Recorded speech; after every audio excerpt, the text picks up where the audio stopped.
मेला मैदान को अब लोग फैलवर सरकारी मेला बोलने लगे। अफसरशाही राज में अव्यवस्था के आलम पर राजिम कुंभ का हुआ आगाज। लोग भटकते रहे, देर रात तक भी दुकानें नहीं खुल पाई। वहीं महामहिम के उद्घाटन समारोह में भी कुर्सियां खाली दिखी। इधर जिसके जन्मोत्सव में मेला, वहां रहा इस बार सुनसान। जी हाँ, मैं हूँ रानू प्रिया और आप देख रहे हैं हमारी खोजी एवं विश्वसनीय खबर काल चक्र 365। अब तक हमने आपको इस कुंभ की शुरुआती दौर के पहले से अब तक धारावाहिक 4 एपिसोड खबरों की बेखौफ जानकारी देने का दुस्साहस किया। इस 5वें एपिसोड में विस्तार से देखे कड़वी सच्चाई। आखिर इस छत्तीसगढ़ के प्रयाग में लगने वाली कल्प कुंभ से ऐसा खिलवाड़ क्यों?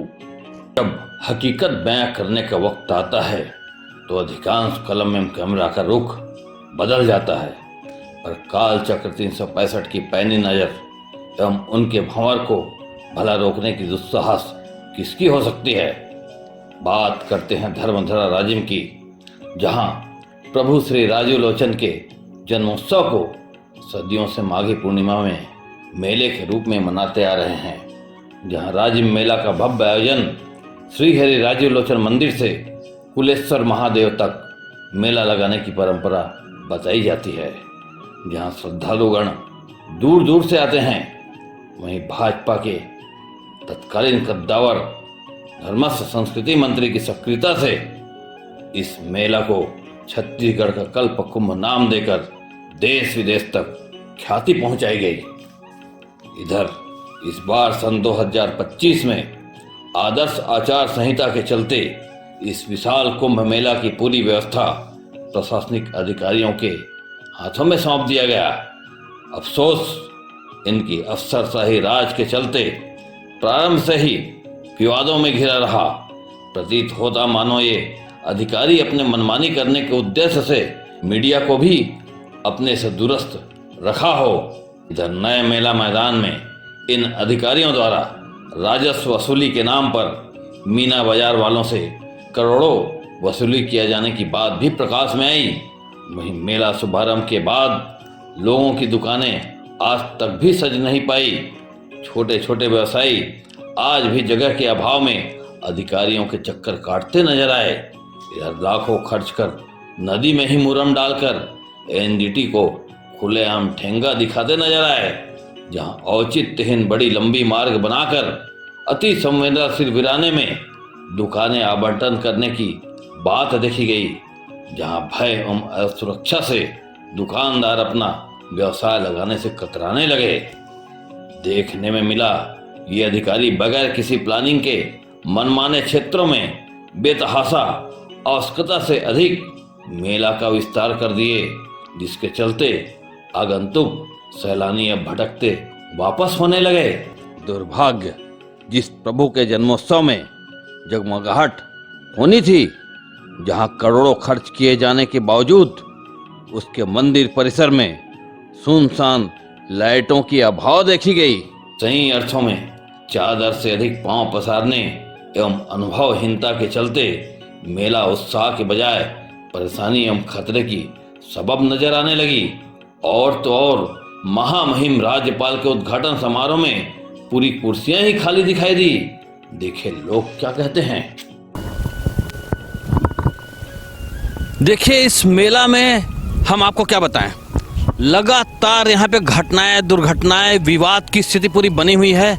मेला के शुभारंभ होते ही, मेला के शुरुआत के पहले ही जहां अधिकारियों द्वारा पत्रकारों के साथ तानाशाही रवैया किया गया, विवाद में घिरा रहा, उसके बाद हमने देखा कि यहाँ के जो छोटे छोटे व्यवसायी हैं उनके साथ बहुत बड़े उनके साथ षड्यंत्र हुआ। उनको जगह देने की बात कही गई जो आसपास के गांव से आते हैं, लेकिन जगह के नाम में भी लगातार विवाद की स्थिति बनी रही। यहाँ हमारे कमिश्नर साहब ने कहा कि 2 से 2.5 हजार दुकानें छोटी छोटी निकाली जा रही है। 2 से 2.5 हजार दुकानें नहीं, तकरीबन 800 दुकानें निकाल करके, वो भी 15 बाई 15 की दुकान को आधे आधे टुकड़े में वहाँ बांट करके फिर जाती की गई। और आपको बता दें, मुख्य बात यह है कि यहाँ पर कैसे दुर्घटनाओं को अंजाम देते हैं। आपको बताएं, ये जो जगह, जो रोड खुला हुआ था, जो ये नदी के किनारे किनारे जो गांव वासियों के लिए आने का जो मार्ग था, उसको अचानक काट करके ब्लॉक कर दिया गया है। उसी प्रकार से जिस प्रकार से गूगल धोखा देती है और जाकर के लोग एक्सीडेंट होकर के खत्म हो जाते हैं, उसी प्रकार से हम भी यहीं पे आ रहे थे, लेकिन ऊपर वाले की किस्मत है, गनीमत रात नहीं था, हम धोखे में थे। आपको दिखा दें कि किस प्रकार से यहाँ पे अचानक गड्ढा यहाँ पे काट करके, रास्ते को काट करके यहाँ पे खतरनाक केबल को बिछाया गया है। आप देख सकते हैं कि किस प्रकार से खतरनाक केबल को अचानक रास्ता काट करके बिछाया गया है और लोग यहाँ पे धोखा खा रहे हैं। किस प्रकार से लोगों के जीवन के साथ यहाँ खेला जा रहा है, किस प्रकार से छत्तीसगढ़ वासियों के साथ यहाँ पे अन्याय हो रहा है, मेला के नाम पर किस प्रकार से आपके यहाँ के अधिकारियों द्वारा काला बाजारी चल रहा है, मेला को एक व्यवसाय बनाया गया है। ये सारी बातें आपको हम खुल करके पूरा छन छन के आपको बताएंगे। वशिष्ठ जी, मैं ये कहना चाहूँगा, जैसे ही मैं अंदर आया तो डिपार्टमेंट वाले ढूंढ रहे हैं मोटरसाइकिल में कि हमारे डिपार्टमेंट का पार्किंग कहाँ है। ये अच्छा, और क्या? और दूसरी स्थिति है, मुख्य मंच जो बना हुआ है वहाँ पे अभी एक डांस हुआ, पहला डांस हुआ, वहाँ पे पूरे डिपार्टमेंट के लोग हैं। 1.5 फीट से माड़ी तक घुटने तक का जो डांस होता है, किसी भी व्यक्ति को देखना होता है तो घुटने से पैर का ही जादू होता है। वो सब ही चीज यहाँ अव्यवस्थित है। ये बेवकूफ़ बनाने वाली बात है और अधिकारी यहाँ पे बस अपना उल्लू सीधा कर रहे हैं और टाइम पास कर रहे हैं, अपना निर्वाह नहीं कर रहे हैं, अपना ऑफिस के नाम से यहाँ पे आके टाइम पास हो रहा है। कोई भीड़ भाड़ नहीं है, पूरा पब्लिक ऐसे घूम के जाते हैं, आए जाए कोई व्यवस्था नहीं है। वहाँ से मोटर स्टैंड से यहाँ तक के पूरा व्यवस्था होना चाहिए। ऐसे मेला बिल्कुल फलाप लग गया का है। पूरा सरकारी आदमी ज़्यादा दिक्कत है, पुलिस वाला ज़्यादा दिक्कत है और सरकारी कर्मचारी ज़्यादा दिक्कत है। पब्लिक, आम पब्लिक तो बिल्कुल कम है।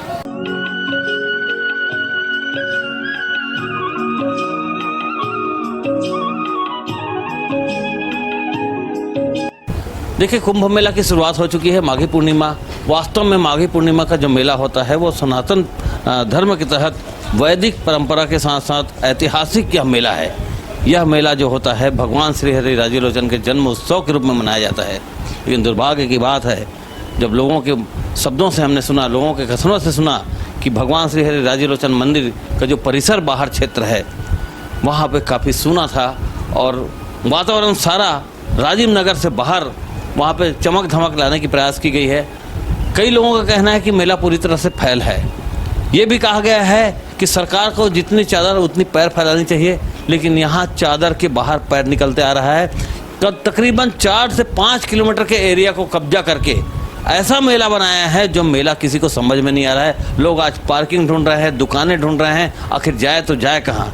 एक रोड ऐसा भी बनाया गया है नदी के किनारे से, जो बना तो दिया गया है लाखों खर्च करके, लेकिन दुर्भाग्य वहाँ पे भी आपको बता दें कि वो रोड को ब्लॉक कर दिया गया है।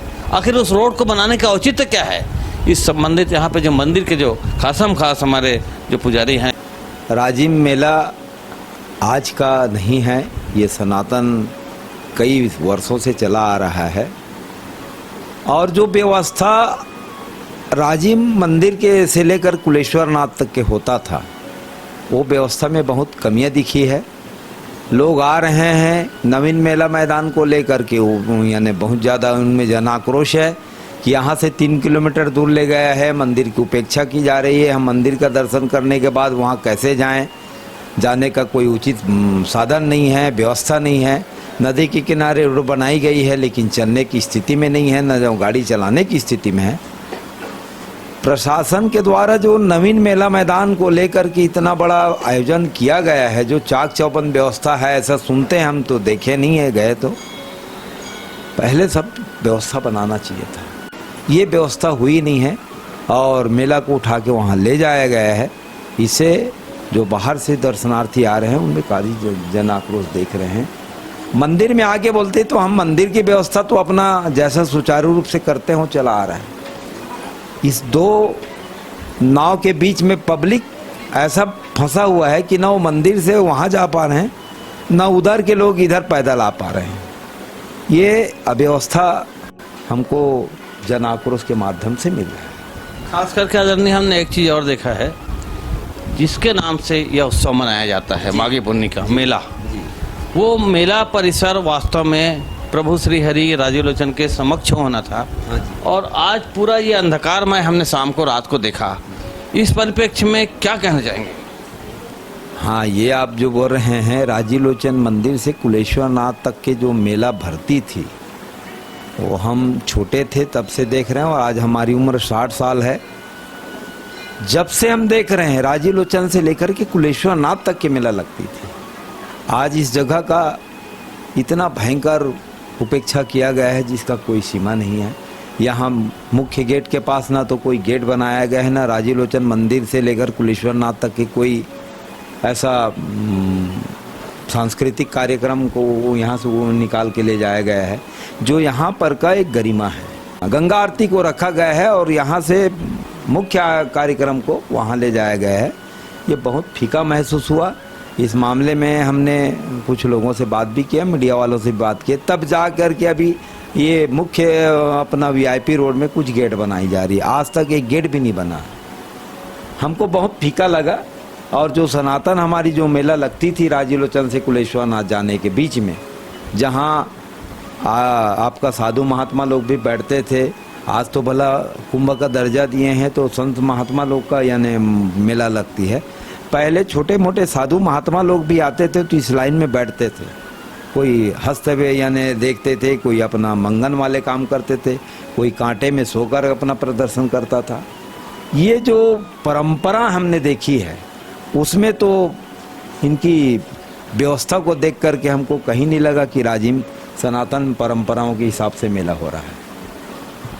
यानी ऐतिहासिक परंपराओं की जो मेला जो लगती थी उस पर किसी भी किस्म का कोई यहाँ पे सुविधा नहीं दी गया है, उल्टे उस पर अंकुश लगा दिया गया है और अंधकार में रख दिया गया है। राजीलोचन भगवान की जो जन्मोत्सव के रूप में मंदिर जो यहाँ पे स्थापित है, जो मेला लगता है वो प्रमुख वही होता है। लेकिन दुर्भाग्य की बात है शासकीय मेला होने के नाम से सारी व्यवस्थाओं को यहाँ से दूर तकरीबन 4 किलोमीटर दूर ले जाया गया है। यहाँ तक पहुँच मार्ग भी उचित नहीं बनाया गया।